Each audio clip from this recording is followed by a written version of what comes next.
ইয়াহাবু লিমান ইয়াশাউ ইনাসা ওয়া ইয়াহাবু লিমান ইয়াশাউ যুকুর। আল্লাহ পাক রব্বুল আলামিন যাকে ইচ্ছা তাকে কন্যা সন্তান দান করেন, যাকে ইচ্ছা তাকে পুত্র সন্তান দান করেন। আও ইউযাওবিজুহুম যুকরানা ওয়া ইনাসা, আল্লাহ তাআলা যদি চান পুত্র আর কন্যা উভয়টাই দান করতে পারেন। ওয়া ইয়াজআলু মান ইয়াশাউ আকীমা, আল্লাহ তাআলা যদি চান কাউকে নিঃসন্তান রাখতেন, সেটাও আল্লাহ তাআলা পারেন। ও মুসলমান, এই জন্য আমার আপনার কোনো ক্ষমতার বলে নয়, আমার আপনার কোনো চেষ্টা সাধনার বলে নয়। সন্তান আল্লাহ প্রদত্ত নিয়ামত, আল্লাহ তাআলা দান করেছেন, সন্তান আমরা পেয়েছি। আল্লাহ তাআলা দেন নাই, আমার আপনার কোনো ক্ষমতা নাই। এই জন্য আল্লাহ পাক রব্বুল আলামিন বলেন, এ দুনিয়ার মানুষ, তোমাদের সন্তান যেন আমি আল্লাহর জিকির থেকে তোমাদেরকে গাফিল করে না দেই, কারণ সন্তানটা তো আমি আল্লাহই তোমাদেরকে দান করেছি। আমি আল্লাহর মহব্বত যেন তোমাদের কলবের ভিতরে সবচাইতে বেশি থাকে, সন্তানের চাইতে বেশি থাকে। যদি এই মহব্বতটুকু আমি আল্লাহর সাথে রাখতে পারো, আমি আল্লাহ অবশ্যই তোমাদের প্রতি রাজি খুশি হয়ে যাব। এ মুসলমান ইমানদার, ভালো করে শুনেন। দারুল উলুম দেওবন্দের প্রথম শাইখুল হাদিস ইয়াকুব নানুতুবি রাহমাতুল্লাহি আলাইহি, ঈদের দিন ওনার নবজাতক সন্তান বড় কষ্টে আছে, অসুস্থ অবস্থায়, মুমূর্ষু অবস্থায়। উনি ঈদগাহে যাবেন ঈদের নামাজ আদায় করার জন্য। ইয়াকুব নানুতুবি রাহমাতুল্লাহি আলাইহি সন্তানের এই হালত দেখে সন্তানকে বলতেছেন, সন্তান, আমি আল্লাহর হুকুম পালন করার জন্য ঈদগাহে যাইতেছি। যদি এসে তোমাকে জীবিত পাই, তোমাকে দুনিয়ায় পাই, কোনো অসুবিধা নাই, কিন্তু তোমার পিছনে থাইকা আমি আল্লাহর হুকুমকে জলাঞ্জলি দিতে পারবো না। আমি আমার রবের হুকুম পালন করার জন্য ঈদগাহে রওনা করতেছি। আর যদি তোমাকে জমিনের মধ্যে নামাজ আদায়ের পরে না পাই, এই সন্তান তোমার সাথে আমি ইয়াকুব নানুতুবির মোলাকাত হবে হাসরের ময়দানে। জোরে কোন সুবহানাল্লাহ। ইয়া আইয়ুহাল্লাযীনা আমানু লা তুলহিকুম আমওয়ালুকুম ওয়ালা আওলাদুকুম আন যিকরিল্লাহ ওয়া মান ইয়াফআল যালিকা ফাউলাইকা হুমুল খাসিরুন। وقال النبي صلى الله عليه وسلم حب الدنيا رأس كل خطيئة أو كما قال عليه الصلاة والسلام. اللهم صل على محمد وعلى آل محمد كما صليت على إبراهيم وعلى آل إبراهيم إنك حميد مجيد. اللهم بارك على محمد وعلى آل محمد كما باركت على إبراهيم وعلى آل إبراهيم إنك حميد مجيد. بلغ العلا بكماله كشف الدجى بجماله حسنت جميع خصاله صلوا عليه وآله. اللهم صل وسلم بارك عليه. মুহতারাম মুসল্লিয়ান کرام, সর্বপ্রথম মহান আল্লাহ পাক রব্বুল আলামিনের দরবারে অসংখ্য অগণিত শুকর আদায় করছি, যে আল্লাহ পাক রব্বুল আলামিন আমাদেরকে আজকের এই পবিত্র জুমার দিনে তার পবিত্রতম ঘর মসজিদে আসার বসার সুযোগ করে দিয়েছেন জুমার নামাজ আদায়ের উদ্দেশ্যে। এই জন্যে আমরা সকলেই দিল থেকে মহান আল্লাহ পাক রব্বুল আলামিনের দরবারে কালিমাতুশ শুকর আদায় করি, আলহামদুলিল্লাহ। আল্লাহ পাক রব্বুল আলামিন এই পৃথিবীটাকে আমাদের জন্য পরীক্ষার হল হিসেবে সৃষ্টি করেছেন। আমরা যখন এই পৃথিবীতে আগমন করলাম তো আমাদের এই আগমনী বার্তাটাই দিয়ে দেয় যে তোমাদের একদিন এই পৃথিবী থেকে বিদায় নিতে হবে, তোমাদের জীবনের একটি অবসান ঘটবে। তো এই দুনিয়াতে চলতে গেলে সব সময় বান্দা যেন আল্লাহর জিকিরের, আল্লাহর স্মরণের হালতে থাকে। এজন্য আল্লাহ রব্বুল আলামিন পবিত্র কোরআনুল কারীমের বিভিন্ন জায়গায় বলেছেন, তোমরা আমি আল্লাহকে বেশি বেশি করে স্মরণ করো, আমি আল্লাহর বিধানগুলোকে পালন করো, সঠিক পথে চলো। এবং এই সঠিক পথ, আল্লাহর জিকির, আল্লাহকে স্মরণে রাখা, এর মাঝে সাধারণত প্রতিবন্ধকতা সৃষ্টি করে দুইটা জিনিস। যেই দুইটা জিনিসকে আমরা খুব ভালোবাসি স্বভাবগতভাবে, অথবা আমার আপনার জ্ঞান বুদ্ধির মাধ্যমে আমরা দুইটা জিনিসকে খুব ভালোবাসি। একটা হলো আমাদের সন্তান। আমরা আমাদের সন্তানদেরকে খুব ভালোবাসি এবং এই ভালোবাসাটা তবাআন স্বভাবগত বিষয়। অটোমেটিক আল্লাহ তাআলা একজন মানুষের হৃদয়ে, একজন মানুষের অন্তরে তার সন্তানের প্রতি ভালোবাসাটা আল্লাহ তাআলা তৈরি করে দেন। আরেকটা বিষয় হলো মানুষের সম্পদ। সম্পদকেও আমরা খুব ভালোবাসি। সম্পদের জন্য দিন রাত যত কষ্ট স্বীকার করা দরকার সব আমরা স্বীকার করি। এই কারণে আল্লাহ পাক রব্বুল আলামিন কোরআনুল কারীমে ঘোষণা করেন যে তোমরা যে দুইটা জিনিসকে বেশি ভালোবাসো, এই দুইটা জিনিসকে ভালোবেসে আমি আল্লাহকে ভুলে যেও না। আমি আল্লাহর স্মরণ থেকে নিজেকে উদাসীন রেখো না। তুমি সন্তানকে ভালোবাসো, সম্পদকে ভালোবাসো, ঠিক আছে, এমন ভালোবাসা বাইসো না যেই ভালোবাসার কারণে আমি আল্লাহকে তোমরা ভুলে যাও। এই জন্য আল্লাহ তাআলা বলেন, ইয়া আইয়ুহাল্লাযীনা আমানু লা তুলহিকুম আমওয়ালুকুম ওয়ালা আওলাদুকুম আন যিকরিল্লাহ। হে ঈমানদারেরা, তোমাদের সম্পদ, তোমাদের সন্তান যেন তোমাদেরকে গাফলতের মধ্যে ফেলে না দেয় আল্লাহর জিকির থেকে।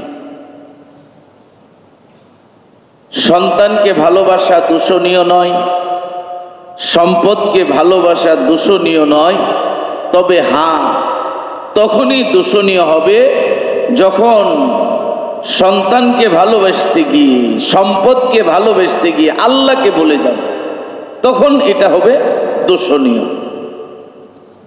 এজন্য আল্লাহ তাআলা ডাইরেক্ট বলে দিয়েছেন, হে ঈমানদারেরা, লা তুলহিকুম আমওয়ালুকুম ওয়ালা আওলাদুকুম আন যিকরিল্লাহ। তোমাদের সন্তান, তোমাদের সম্পদ যেন আমি আল্লাহর জিকির থেকে তোমাদেরকে গাফিল করে না ফেলে, উদাসীন বানায় যেন না দেয়। হ্যাঁ, যদি এইরকম হয়ে যাও, আমি আল্লাহর জিকির থেকে গাফিল হয়ে যাও, ওয়া মান ইয়াফআল যালিক, যদি এইরকম করেই ফেলো, ফাউলাইকা হুমুল খাসিরুন, আল্লাহ তাআলা বলেন তাহলে তোমরা ক্ষতিগ্রস্ত হয়ে যাবে। এখান থেকে আমরা বুঝতে পারলাম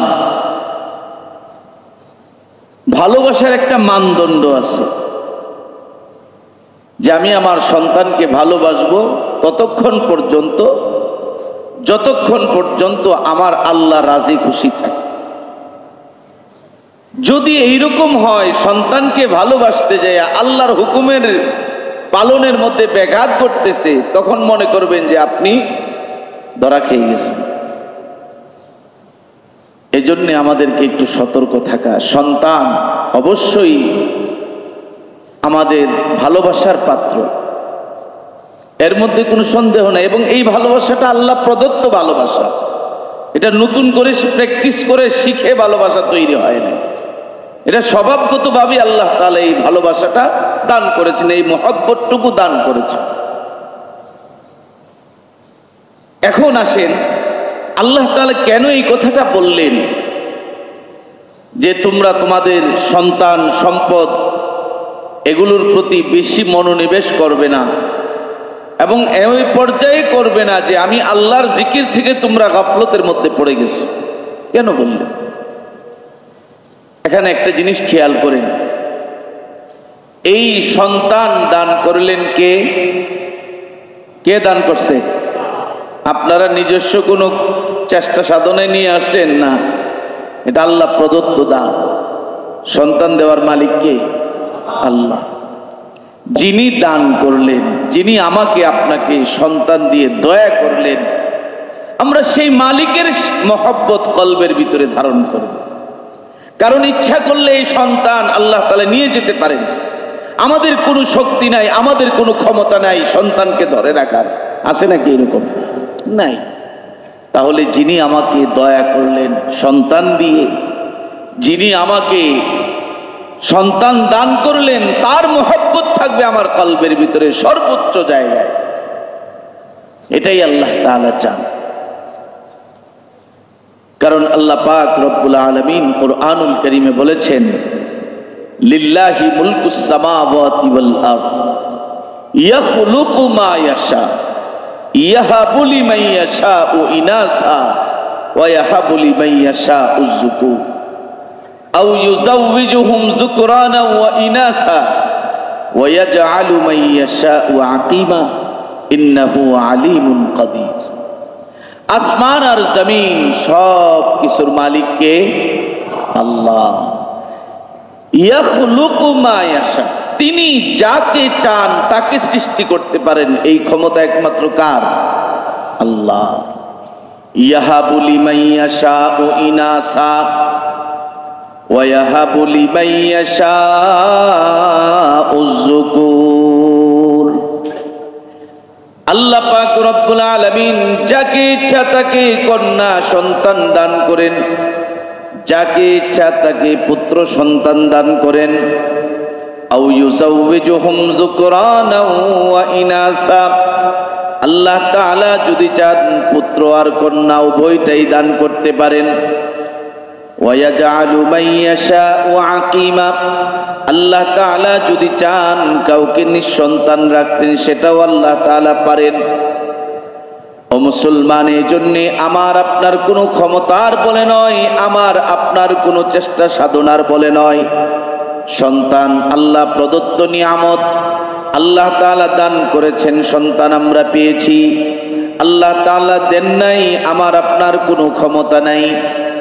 এই জন্য আল্লাহ পাক রব্বুল আলামিন বলেন, এ দুনিয়ার মানুষ, তোমাদের সন্তান যেন আমি আল্লাহর জিকির থেকে তোমাদেরকে গাফিল করে না দেই। কারণ সন্তানটা তো আমি আল্লাহই তোমাদেরকে দান করেছি। আমি আল্লাহর মহব্বত যেন তোমাদের কলবের ভিতরে সবচাইতে বেশি থাকে, সন্তানের চাইতে বেশি থাকে। যদি এই মহব্বতটুকু আমি আল্লাহর সাথে রাখতে পারো, আমি আল্লাহ অবশ্যই তোমাদের প্রতি রাজি খুশি হয়ে যাব। এ মুসলমান ইমানদার, ভালো করে শুনেন, দারুল উলুম দেওবন্দের প্রথম শাইখুল হাদিস ইয়াকুব নানুতুবি রহমাতুল্লাহি আলাইহি, ঈদের দিন ওনার নবজাতক সন্তান বড় কষ্টে আছে।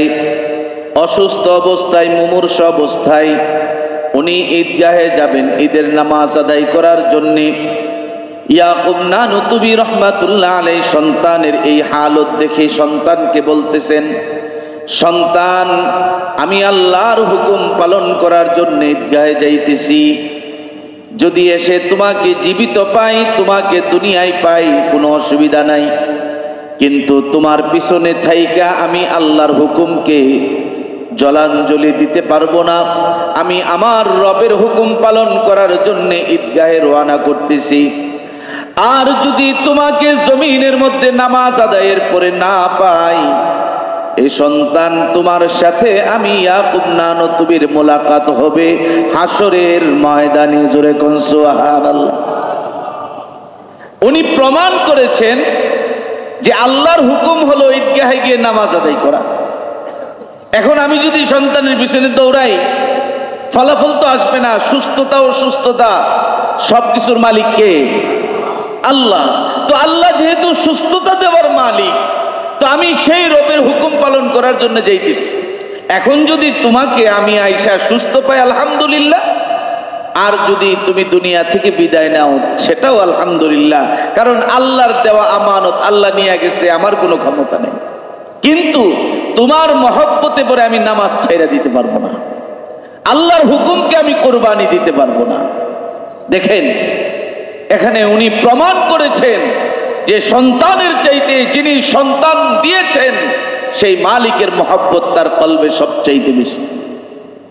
ভাইয়েরা আমার, এই জন্য বলতেছি, সন্তানের প্রতি মহব্বত এটা আল্লাহ প্রদত্ত নিয়ামত, কিন্তু এটার উপরে আল্লাহকে ভালোবাসতে হবে, আল্লাহর জিকির কলবে ধারণ করতে হবে, তাহলেই আমাদের জীবনের মধ্যে শান্তি আসবে, সুখ আসবে।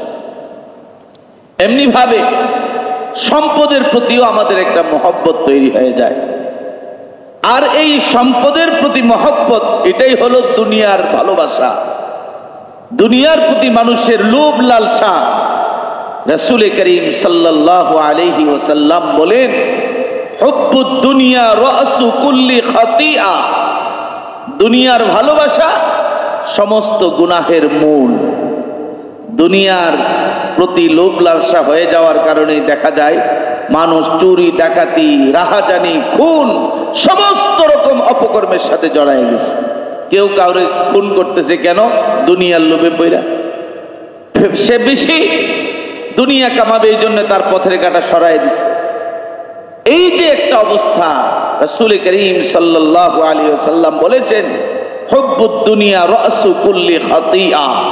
দুনিয়ার মহব্বত, লোভ লালসা, এটা সমস্ত গুনাহের মূল।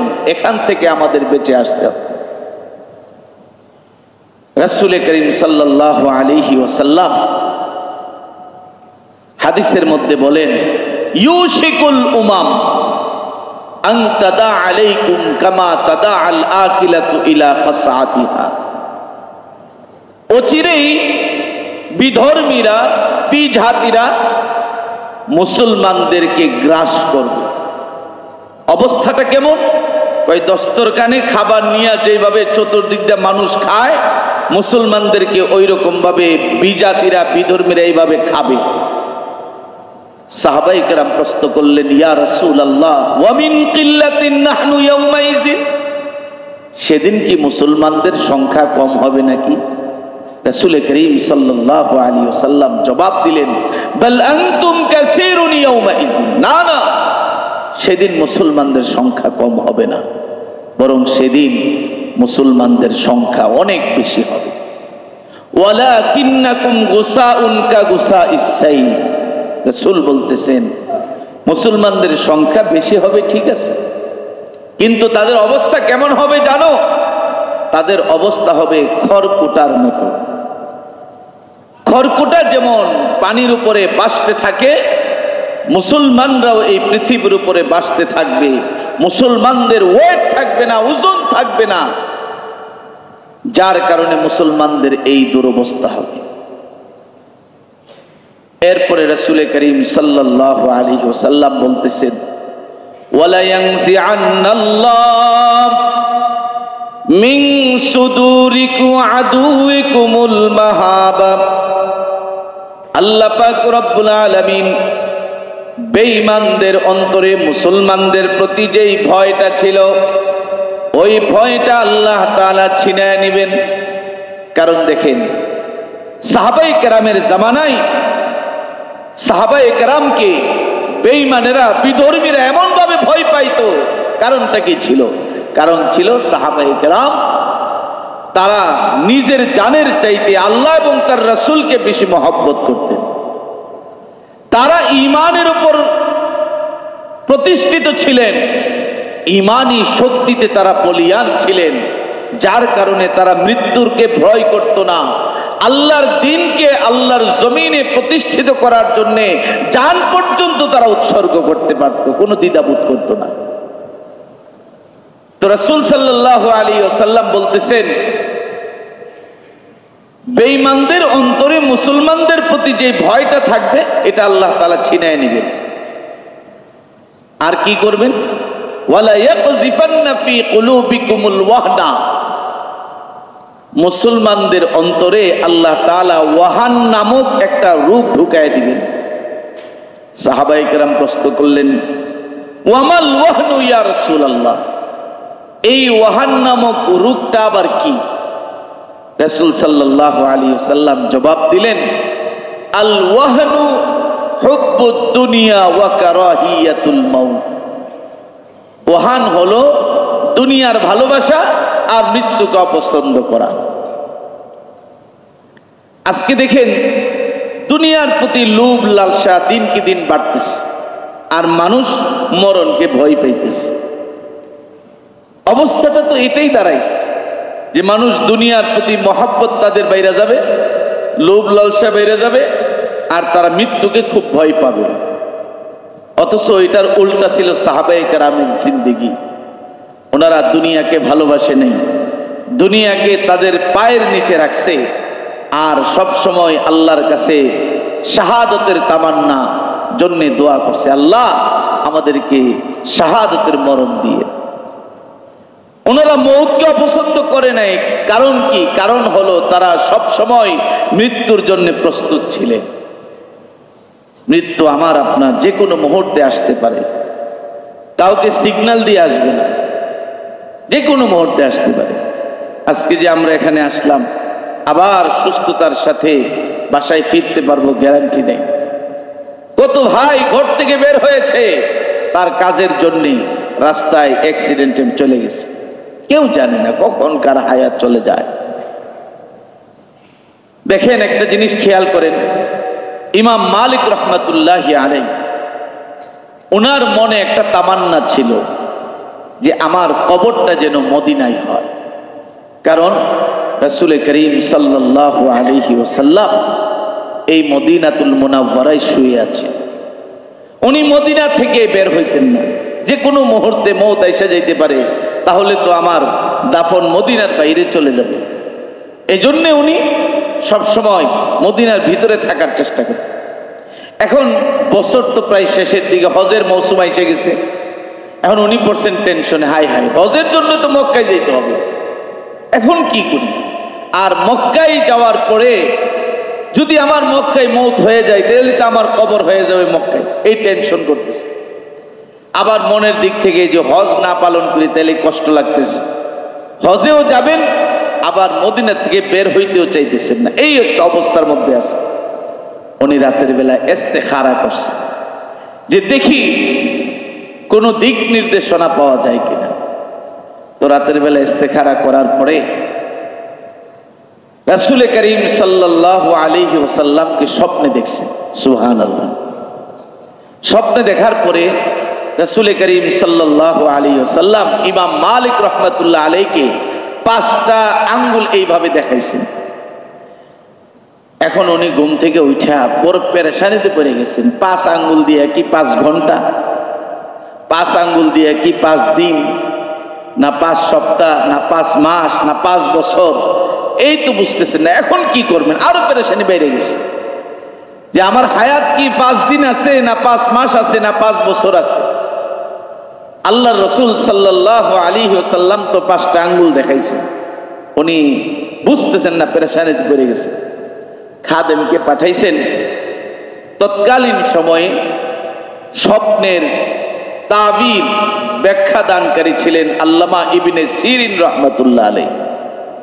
ইমাম মালিক রহমাতুল্লাহ আলাইহি ওনার খাদেমকে পাঠাইছেন, যাও, নাম বলবা না, আল্লামা ইবনে সিরিন রহমাতুল্লাহ আলাইহিকে এই স্বপ্নের ব্যাখ্যাটা জানতে চাইবা। খাদেম গেছে, যায় বলতেছে এক ব্যক্তি রাতের বেলায় রাসূল করিম সাল্লাল্লাহু আলাইহি ওয়াসাল্লামকে স্বপ্নে দেখছে। তো স্বপ্ন দেখার পরে রাসূল করিম সাল্লাল্লাহু আলাইহি ওয়াসাল্লাম 5টা আঙ্গুল এইভাবে দেখাইছে। এটার ব্যাখ্যা কি? আল্লামা ইবনে সিরিন রহমাতুল্লাহ আলাইহি বলতেছেন, এই ধরনের স্বপ্ন ইমাম মালিক ছাড়া আর কেউ দেখতে পারবে না। সুবহানাল্লাহ।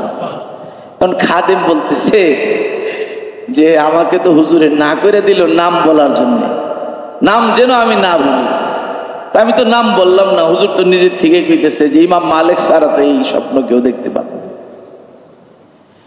আল্লামা ইবনে সিরিন রহমাতুল্লাহ আলাইহি এই স্বপ্নের ব্যাখ্যা দিলেন। খাদেমকে বলতেছেন, যাও ইমাম মালিক রহমাতুল্লাহ আলাইহিকে জানায় দাও, আল্লাহর নবী এই 5টা আঙ্গুল দিয়ে ইশারা করে আল্লাহ তাআলা 5টা জিনিসের ইলম সম্পর্কে জানেন, এই কথা বুঝাইছে। সূরা লুকমানের শেষে আল্লাহ তাআলা এই আয়াতের মধ্যে বর্ণনা করেছে। আল্লামা ইবনে সিরিন রহমাতুল্লাহি আলাইহি ওই খাদেমকে বলতেছেন, যাও যাও ইমাম মালিক রহমাতুল্লাহ আলাইহিকে জানায়া দাও, আল্লাহর নবী 5টা আঙ্গুল দিয়া বুঝাইতে চাইছেন 5টা জিনিসের ইলম একমাত্র আল্লাহ রাব্বুল আলামিনের কাছে আছে। ইন্নাল্লাহা ইনদাহু ইলমুস সাআহ, নিশ্চয়ই কিয়ামত কখন হবে এটা জানেন কে? আর একটু জোরে বলেন, কার কখন মওত হবে এটা জানেন কে? ও মুসলমান, এই জন্য আল্লাহ পাক রব্বুল আলামিন বলেন, ইন্নাল্লাহা ইনদাহু ইলমুস সাআহ, নিশ্চয়ই কিয়ামত কখন হবে এই কিয়ামতের ইলম একমাত্র আল্লাহ পাক রব্বুল আলামিন জানেন। 2 নাম্বার হলো ওয়ায়ুনাজ্জিলুল গায়স, জমিনের মধ্যে কখন বৃষ্টি হবে এটাও জানেন কে? মুসলমান ইমানদার যদি আল্লাহ পাক রব্বুল আলামিন কখন বৃষ্টি হবে এটা যদি আল্লাহ তাআলাই ভালো জানেন, তাহলে দুনিয়ার মানুষ বৃষ্টি চাইবে কার কাছে? আল্লাহর কাছে। আজকে যদি বৃষ্টি দেওয়ার ক্ষমতা পৃথিবীর মানুষের হাতে থাকতো, তাহলে এত গরম এত তাপ দেওয়া হইতো না। এটা একমাত্র আল্লাহ পাক রব্বুল আলামিনের কুদরতি ক্ষমতায় নিয়ন্ত্রিত। বৃষ্টি কখন হবে, কি হবে, সব কিছু জানেন কে? এখন আপনি বলবেন আবহাওয়া অফিস তো সব বইলা দেয়। না না না, আবহাওয়া অফিস এইভাবে বলে হতে পারে, তারা একটা আইডিয়া নেই, যে আকাশের অবস্থাটা এমন, এটা হালকা বৃষ্টি হতে পারে, ভারী বৃষ্টিও হতে পারে, মাঝারি ধরনের বৃষ্টি হতে পারে। কশ্চিনকালেও তারা বলবে না এইরকম বৃষ্টি হবে, হতে পারে, সম্ভাবনাময় এইরকম একটা আভাস আমাদেরকে দিতে পারে। কিন্তু পূর্ণাঙ্গ সিগন্যাল দেওয়ার মালিক কে? আল্লাহ। ওয়ায়ুনাজ্জিলুল গায়স, বৃষ্টি কখন হবে এটা আল্লাহ পাক রব্বুল আলামিন জানেন। ওয়ায়ালামু মা ফিল আরহাম,